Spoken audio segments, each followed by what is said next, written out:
നമസ്കാരം. ശ്രീധറായാണ്. രാവിലെ തന്നെ എഴുന്നേറ്റപ്പോ കേട്ടത് ഒരു മരപ്പോഴന്റെ മുഖവും അവന്റെ ഡയലോഗുകളുമാണ്. അതൊന്ന് ആദ്യം കേട്ടു നോക്ക്, അതിനുശേഷം ഞാൻ മറുപടി നൽകാട്ടാ.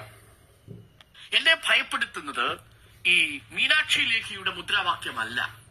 അതിനേക്കാൾ എന്നെ ഭയപ്പെടുത്തുന്നത് മീനാക്ഷി ലേഖി ഭാരത് മാതാ കീ ജയ് എന്ന് വിളിക്കാൻ ആവശ്യപ്പെടുമ്പോൾ ഞാൻ നേരത്തെ സൂചിപ്പിച്ചതുപോലെ അച്ഛനെ വെടിവെച്ചു കൊന്ന് അമ്മയെ തല്ലിക്കൊന്നിട്ട് അമ്മ ജയിക്കട്ടെ എന്ന് നിങ്ങളുടെ മക്കളോട് വിളിച്ചു പറയുമ്പോൾ അങ്ങനെ പറയാൻ നിർബന്ധിതരായി വശംവദരായി ഭാരത് മാതാ കീ ജയ് എന്ന് കൂടെ വിളിച്ച മനുഷ്യരാണ്. ആ മനുഷ്യരാണ് എന്നെ ഭയപ്പെടുത്തുന്നത്. അതിന്റെ കാരണം എന്തെന്നാൽ ഈ ഫാസിസം പ്രവർത്തിക്കുന്നത് വളരെ നിസ്സഹായരായ മനുഷ്യരിലൂടെയാണ് ആദ്യഘട്ടത്തിൽ. അവർ പിന്നീട് ഫാസിസ്റ്റ് കോട്ടകളിൽ, കോൺസെൻട്രേഷൻ ക്യാമ്പുകളിൽ കാവൽക്കാരായി വരും എന്നതാണ് ചരിത്രം പറയുന്നത്. കൂലിവേലയ്ക്ക് പണിയെടുത്തു തുടങ്ങുന്ന നിസ്സഹായരായ മനുഷ്യര്, മുദ്രാവാക്യങ്ങൾക്ക് വിശ്വസിക്കുന്നവര്, നാസി തടങ്കൽ പാടയങ്ങളിൽ നാളെ കാവലാളികളായി ഫാസിസ്റ്റ് സംഘങ്ങളുടെ സൈന്യങ്ങളിൽ ചേരാൻ വേണ്ടി കാത്തു നിൽക്കുന്നവരാണ് ഈ മുദ്രാവാക്യം വിളിച്ചവരിൽ ഏറെയും എന്നുകൂടി ഞാൻ പറയുന്നു. വീട്ടിലിരുന്നു കൊണ്ട് പേഴ്സണൽ ട്രെയിനറുടെ സഹായത്തോടെ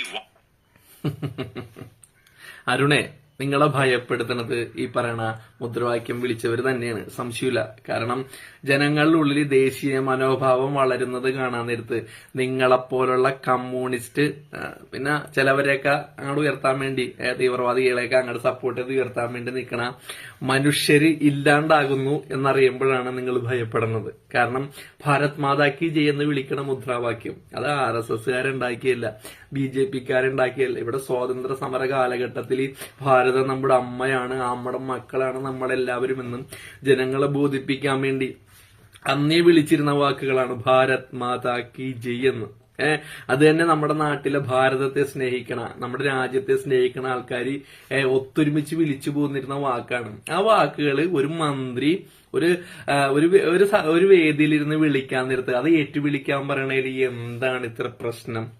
അപ്പൊ അതുകൊണ്ട് തന്നെ നിങ്ങൾ ഭയപ്പെടണത് അത് ഏറ്റുവിളിക്കണത് കൊണ്ട് തന്നെയാണ്. കാരണം ജനങ്ങളുടെ ഇടയിൽ ആ ഒത്തൊരുമ വരാനായിട്ട് നിന്നെപ്പോലുള്ള പരനാറികളെ ആഗ്രഹിക്കണില്ല. അതുകൊണ്ട് തന്നെയാണ് അതൊക്കെ നിങ്ങളെ ഭയപ്പെടുത്തുന്നത്. എന്നിട്ട് അത് വിളിക്കണ ആളുകളെയൊക്കെ വെറും ഫാസിസ്റ്റുകളും വർഗീയവാദികളും ആക്കാനുള്ള നിന്റെയൊക്കെ ഘോരഘോര പ്രസംഗങ്ങള് അതിന്ന് നാട്ടിലൊന്നും വില പോകൂല അരുണേ.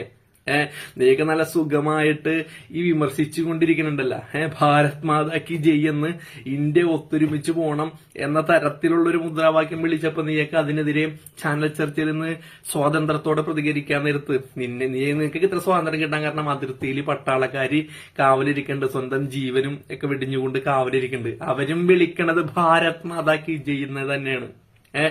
ഞങ്ങളെപ്പോലുള്ളവർക്ക് സ്കൂളിൽ പഠിച്ചിരുന്ന കാലഘട്ടത്തിൽ നീയും സ്കൂളിൽ പ്രതിജ്ഞ ചൊല്ലിക്കഴിയാൻ നേരത്ത് അവസാനം ഭാരത് മാതാ കീ ജയ് വിളിക്കും. ഗാന്ധി ജയന്തിക്കും സ്വാതന്ത്ര്യ ദിനത്തിനൊക്കെ ഒരുമിച്ച് റോഡിലൂടെയൊക്കെ യാത്ര നടത്താൻ നേരത്ത് ആ സമയത്തും വിളിക്കും ഭാരത് മാതാ കീ ജയ് എന്ന്. അപ്പൊ നീ ഉൾപ്പെടെ വിളിച്ചിട്ടുണ്ട്. അതൊക്കെ നിന്നെ നിർബന്ധിച്ച് വിളിച്ചതാണല്ലേ. നമ്മുടെ മനസ്സിൽ രാജ്യത്തോടുള്ള ഒരു സ്നേഹം വരാൻ നേരത്ത് നമ്മളത് വിളിച്ചു പോകും. അത് BJPനോടുള്ള സ്നേഹം, RSSനോടുള്ള സ്നേഹം കൊണ്ടൊന്നുമല്ല. നമ്മുടെ ഭാരതം ഒന്നാണ്, ആ ഭാരതത്തിന്റെ മക്കളാണ് നമ്മളെന്ന് തോന്നുമ്പോ നമ്മൾ ഉറക്കെ വിളിക്കണ മുദ്രാവാക്യം തന്നെയാണ് അത്. നീയൊക്കെ ഭാരതത്തിന്റെ മക്കളല്ല എന്നാണ് നിന്റെ തോന്നല്. അതുകൊണ്ട് തന്നെയാണ് JNUവിൽ ചിലവന്മാര് പാകിസ്ഥാന് വിളിച്ചപ്പോ നിന്നെപ്പോലുള്ള അവന്മാര് അനുകൂലിച്ചുകൊണ്ട് ഇതുപോലെ വാർത്താ ചാനലുകളിൽ വന്നിട്ട് ഘോരഘോരം പ്രസംഗിച്ചത്. എന്നിട്ടിപ്പോ ഭാരത് മാതാ കീ ജയ് എന്ന് വിളിക്കാൻ നേരത്ത് നിങ്ങൾ ഭയപ്പെടണം. വിളിക്കണവരൊക്കെ വർഗീയവാദികളാണ്. എന്റെ മൊട്ടരുണെ, നിങ്ങളെ ഭയപ്പെടുത്തുന്നുണ്ട്. ഇവിടുത്തെ ജനങ്ങളുടെ ഇടയിൽ ദേശീയത എന്ന മനോഭാവം വളർന്നു വരുന്നത് നിങ്ങളെ ഭയപ്പെടുത്തുന്നുണ്ട്. അങ്ങനെ വളർന്നു വരാൻ നേരത്തെ നിങ്ങൾക്ക് ഈ തീവ്രവാദികളെയും രാജ്യത്തെ സ്നേഹിക്കാത്ത ആൾക്കാരെയൊക്കെ സപ്പോർട്ട് ചെയ്യാൻ പറ്റണില്ല. അതുകൊണ്ട് തന്നെയാണ് ഈ ആൾക്കാർക്ക് മനസ്സിലാകാത്ത ഭാഷയിലൂടെ ഇമാതിരി ഡയലോഗ് ഇറക്കിക്കൊണ്ട് നീയൊക്കെ രാജ്യവിരുദ്ധത, രാഷ്ട്രവിരുദ്ധത ഇങ്ങനെ കാണിച്ചുകൊണ്ടിരിക്കുന്നത്. അപ്പൊ ഒരു കാര്യം അരുണ് മനസ്സിലാക്കണം, കാലം മാറി. ജനങ്ങളൊക്കെ തിരിച്ചറിയാനും നിങ്ങൾ മാധ്യമപ്രവർത്തകരാ, മാധ്യമങ്ങളാ പറയണതൊക്കെ അപ്പാടെ വിഴുങ്ങണ ആളുകളൊന്നുമല്ല കേരളത്തിലെയും ഇന്ത്യയിലെയും ജനങ്ങൾ ഇന്ന് മനസ്സിലാക്കിയാൽ നന്ന്.